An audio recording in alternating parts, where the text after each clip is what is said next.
Okay, so the next progression from the strict press is the push press. And the reason why we'll do the push press is because we can get a lot more force production and increase our press by about 20% by starting to incorporate the hips, which are the most powerful part of our body.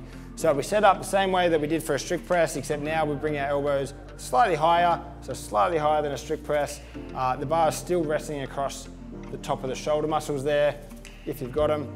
And we're gonna be able to use our hips to drive the bar off our shoulders and then supplement the rest of the press with the shoulder. So to do that, we need to take a slight dip. You're gonna see the knees slightly travel forward in front of the midline. You're gonna see his torso is directly above his hips, so as vertical as we can. The reason why we don't wanna dip forward is because then the bar is gonna go forward. So what we do wanna do is dip straight down. You can see his elbows didn't move. From there, he's gonna stand as tall as he can, squeezing his hips and quads as fast as he can, so the bar will travel off his body, and then he can press the bar overhead. You can see here the same lockout applies, the ears come through the shoulders, the bar, and we want to see the bar sort of finishing, not with a fully flexed wrist, but sort of slightly above that wrist bone so that we can keep our wrist nice and safe.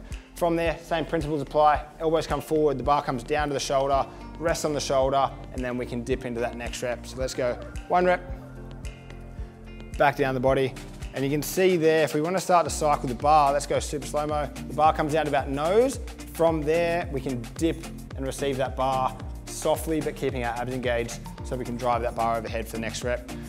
You can see at the top there, he's got his bum engaged, his abs engaged, everything's locked down, trying to keep that spine nice and strong.